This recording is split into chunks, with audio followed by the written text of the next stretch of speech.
क्या कर रहे हैं आप? हम टाइपिंग कर रहे हैं। टाइपिंग कर रहे हैं? जी। क्या टाइपिंग कर रहे हैं? English typing. पहले ऐसा व्यवस्था था क्या? नहीं। तो अच्छा लग रहा है? जी, लग रहा है अच्छा।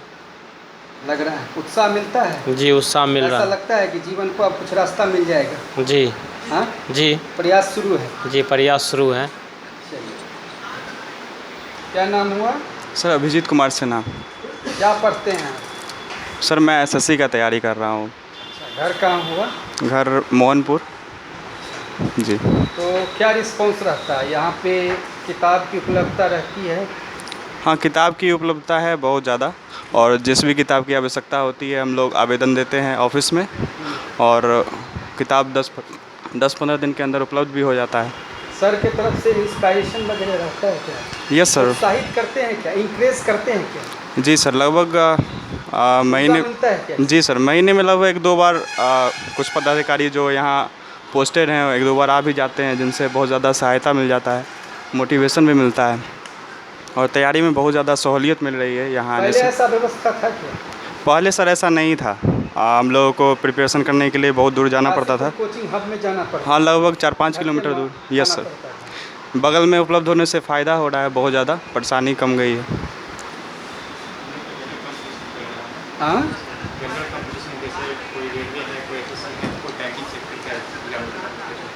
अच्छा, तैयारी चल रहा है, पीसफुली चल रहा है। ये दो हम लिपिक हैं, सरोज जी हैं उच्च वर्गीय लिपिक, बसंत कुमार हैं निम्न वर्गीय लिपिक।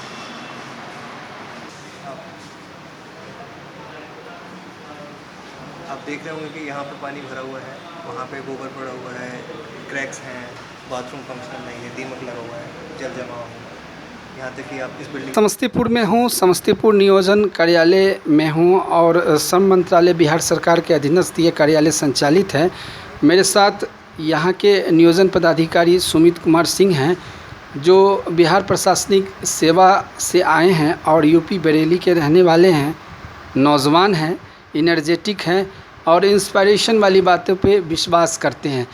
तो जज्बा इनके साथ जो है, जो इनके अंदर विल पावर है, या फिर जो इंस्पायरेशन देने की जो इनकी क्षमता है, इससे जो यंगस्टर हैं, खास करके जो प्रतियोगिता परीक्षाओं में सम्मिलित होते हैं, उनके लिए बहुत बड़े प्रेरणा स्रोत बन सकते हैं। हालांकि विभाग इन चीज़ों पे इनको पाबंदी नहीं लगा के रखा है, लेकिन इनका एक्स्ट्रा ऑर्डिनरी पे काम करने का तरीका बहुत ही बेहतरीन है, सोच इनकी बहुत ही सकारात्मक है, और शासन प्रशासन के माध्यम से ऐसे पदाधिकारियों को पुरस्कृत करने की भी बात सुदर्शन अपील करता है।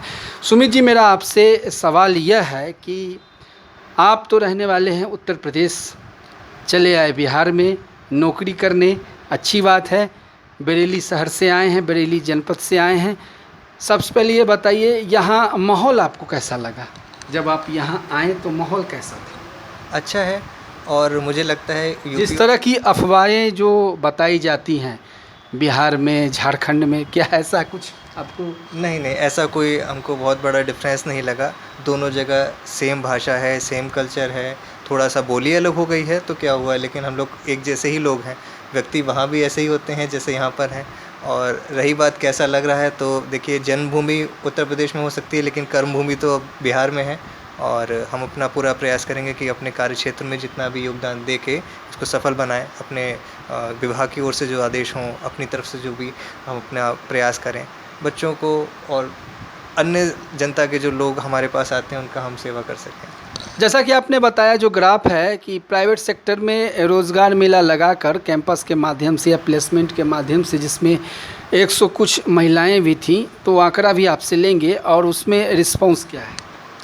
देखिए, निजी क्षेत्रों की कंपनियों का जो हमारे पास रिक्तियां आती हैं, हम लोग उसके लिए मासिक रूप से जॉब कैंप लगाते हैं। कम से कम 2 जॉब कैंप सुनिश्चित करते हैं, और उससे ज़्यादा ही कई कभार जैसे 4, 6 भी और 8 एक महीने में हम लोगों ने जॉब कैंप भी लगाए हैं। ऐसा भी हम लोगों ने कई बार किया। और सालाना कम से कम एक जॉब फेयर, एक बड़ा नियोजन मेला जिसमें जनप्रतिनिधि एवं जिला के अन्य पदाधिकारी भी आते हैं, और उसमें एक से ज़्यादा एम्प्लॉयर, एक से ज़्यादा मतलब 20 एवं 25 निजी क्षेत्र के एम्प्लॉयर, और साथ ही अन्य विभागों के ऐसी वैकेंसीज़ के काउंटर्स होते हैं जहाँ पे छात्र या तो अपनी किसी योजना का लाभ ले सकें, अन्यथा मार्गदर्शन ले सकें कि योजना उनके लाभ में किस प्रकार सहायता कर सकती है। तो ये तो नियोजन मेला और नियोजन कैंप हमारे ऑफिस के रेगुलर वर्क हैं जो अन्य ज़िलों में भी होते हैं। हम लोग उसके लिए एक्स्ट्राऑर्डिनरी ये करते हैं कि निजी क्षेत्रों में छात्रों का ऐसा रुझान देखा गया है कि यदि सैलरी उनके मन की ना हो तो वो और काम करने के वे विवश हैं, तो वे दूर नहीं जाके अपने घर के पास काम करना ज़्यादा पसंद करते हैं, जिससे वे अन्य क्षेत्रों में जाके अपना भले ही पढ़ाई करना हो, अन्य काम हो जो घर की जिम्मेदारियां हो वो निभा सकें।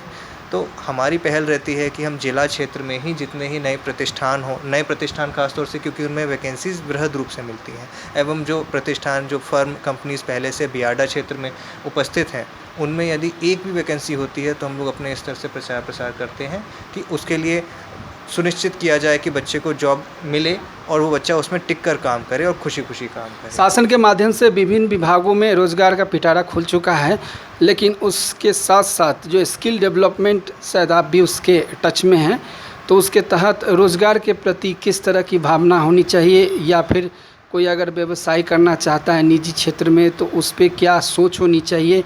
प्राइवेट सेक्टरों में रोज़गार मिलना चाहिए अनिवार्य तौर पे, जितने भी वैकेंसी निकलते हैं चाहे वो प्राइवेट सेक्टर का मॉल हो, सेमी मॉल हो, शॉपिंग कॉम्प्लेक्स हो, तो इस पे शासन के माध्यम से कुछ गाइडलाइन है क्या? हाँ, देखिए इसके लिए शासन की गाइडलाइन है।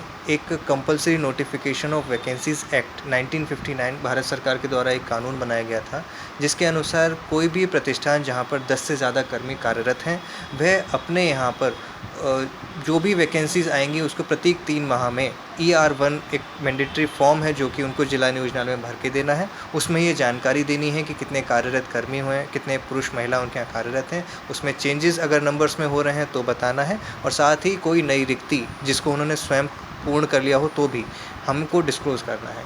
तो ये शासन की तरफ से एक काफ़ी पुराना कानून है जिसको लोगों को यदि जानकारी नहीं है तो हम लोग भी जांच के द्वारा नोटिस भेजकर एवं अन्य पत्रों के माध्यम से रिक्तियाँ कलेक्ट करने की कोशिश करते हैं, और इससे छात्रों का फ़ायदा ये होता है कि उनको लोकल लेवल पे ही जॉब मिलती है। तो कौशल विकास की जैसे आपने एक बात कही, जिला में बिहार कौशल विकास मिशन की तरफ से प्रत्येक ज़िला में जो जिला नियोजन पदाधिकारी होते हैं वो स्किल ऑफिसर के रूप में भी नामित किए गए हैं। सभी संचालित जो भी योजना है जो कौशल विकास एवं प्रशिक्षण वोकेशनल कोर्सेज से जुड़ी होती हैं वो भी हम लोगों के कार्यक्षेत्र में आती हैं, जैसे कि कुशल युवा कार्यक्रम खास तौर से, अन्य योजनाएं जैसे कि डोमेन सेंटर्स जो अन्य विभागों के द्वारा चलाए जाते हैं, सिलाई मशीन का केंद्र हो या ब्यूटिशियन का हो, प्लम्बिंग का कोर्स हो।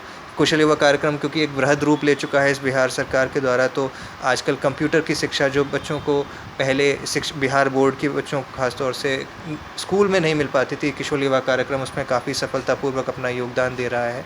और उन छात्रों को जिनको कंप्यूटर और इंग्लिश की वो समझ होती है, भले ही प्रिलिमिनरी कोर्स के तौर पे हो, लेकिन वो छात्र हमेशा उन बच्चों से आगे रहते हैं जो कौशल की ट्रेनिंग नहीं लिए हैं। तो कौशल रोज़गार में अपना 100% योगदान दे रहा है, जिससे कि छात्रों में अपनी एक हुनर बढ़ रहा है कि वो अपनी योजना खुद ही बनाते हैं कि मुझे स्वरोज़गार करना है या अन्य किसी रोज़गार में जुड़ना है। तो ये उनको चॉइस मिलती है। रोज़गार चाहिए तो हमारा ऑफिस उसके लिए कार्यरत है, अगर स्वरोज़गार चाहिए तो उसके लिए कुछ योजनाएं हैं, जैसे टूल किट योजना भी हमारे श्रम संसाधन विभाग से चलाई गई है, अन्य विभाग जैसे विश्वकर्मा योजना जैसी योजनाएं चलाते हैं। तो सरकार अपनी तरफ से पूरी तरह से छात्रों के हित में उनकी इच्छा से जो भी काम वो चाहेंगे अपना पूरा 100% देने के लिए तैयार है। आपसे जैसे मीडिया कर्मी हैं सभी उसका प्रचार प्रसार अधिक करते हैं, समय से लोगों को समय से सूचना मिल जाती है और सही समय पर उनको सटीक जानकारी मिल जाए, इससे अच्छी कोई बात नहीं होती, क्योंकि व्यक्ति का समय पे लिया हुआ डिसीजन उसके आजीवन को सफल बना सकता है। चलिए आपसे आखिरी सवाल यह करेंगे कि आज़ादी के अमृत महोत्सव के उपलक्ष्य पे 15 अगस्त है, और 15 अगस्त पे जो यंगस्टर्स है जो प्रतियोगिता परीक्षा में भागीदारी निभाते हैं, नौजवान युवक युवती, उनके लिए आपका क्या संदेश? देखिए, आज़ादी के इतने वर्षों बाद भी हम लोग अपनी सोच के जो गुलाम हैं हम कहते हैं, उस रूढ़िवादिता को थोड़ा ख़त्म करना होगा। अगर हम समाज को देख के ये सोचते हैं कि हमारा पड़ोसी क्या कर रहा है, हमारे मित्र क्या कर रहे हैं, और उस आधार पर डिसीजन लेते हैं, तो हम अपनी सोच के गुलाम हैं। हमें उस रूढ़िवादिता को तोड़ना है। हमें ये सोचना है कि हमारे लिए क्या सही है। वो हम ही डिसाइड करेंगे। हमारे माँ बाप हमारी गाइडेंस करेंगे, हमारे गुरु हमारी गाइडेंस करेंगे, ना कि समाज जिस स्तर पे जा रहा है, चाहे वह जाति व्यवस्था हो, क्षेत्रवाद हो या अन्य किसी भी तरह का कम्युनलिज्म हो, जो आपको ये डिसाइड करने पे मजबूर करता है कि ये विचारधारा मेरे लिए बताएगी कि मुझे क्या करना है। ये चीज़ अगर हम आज़ादी के इतने वर्षों बाद देखते हैं तो कहीं ना कहीं हम अपने आसपास के क्षेत्र में, चाहे वो बिहार हो, अन्य राज्य हों, या हम संसार में भी कई और देश ऐसे देखते हैं जो अभी भी इन चीज़ों में फंसे हुए हैं और वो उनकी बाधा बनते हैं सफलता में। वो चाहे निजी सफलता हो, चाहे वो इस समाज की कम्युनिटी वाइज, जैसे हम देखें कि एक पर्टिकुलर कम्युनिटी, डिस्ट्रिक्ट, वो हर रूढ़िवादी उनकी सफलता में बाधा ही बनती हुई दिखाई देती है। आजकल कोई समाज, कोई देश, इस कहते हैं ना कि फ्री मार्केट, फ्री इकोनॉमी और फ्री थिंकिंग, ये हमको इंडिया में चाहिए। इसलिए अगर आप मेरे मैसेज की बात करें तो सरकार की तरफ से हम एक प्रतिनिधि जैसे अभी बोल रहे हैं आपके सामने, तो जनता को यही मैसेज देना चाहेंगे कि पहले अपनी सोच को अलाइव कीजिए, जानकारी सही रखिए और अपनी डिसीज़न अपने आधार पे लीजिए, ना कि किसी और के इन्फ्लुएंस में आके लीजिए। आपका अपना सोच आपको ज़रूर किसी दिन सफलता बनाएगा। हो सकता है वो सफलता आपने सोची हो वो ना मिले, लेकिन आपको उससे अच्छी मिलेगी। किसी और के द्वारा इन्फ्लुएंस होके आप उसके लिए तो सफल हो सकते हैं, लेकिन स्वयं की ज़िंदगी के लिए सफल नहीं हो सकते। कहा गया जहाँ चाह है वहीं राह है, और जहाँ चाह और राह के प्रिंसिपल पे चलेंगे तो जो सुमित सिंह ने अपनी बातों को रखी है, ये बहुत बड़ा प्रेरणा स्रोत है और एक मैसेज है खास करके प्रतियोगिता परीक्षा में सम्मिलित होने वाले छात्र नौजवानों के लिए कि गलत रास्ते से आकर हटकर अगर सही रास्ते को आपने चयन किया तो अपने करियर की शुरुआत करने में आपको मील का पत्थर साबित हो सकता है। सहयोगी रणवीर के साथ परवीन कुमार, सुदर्शन न्यूज़, समस्तीपुर।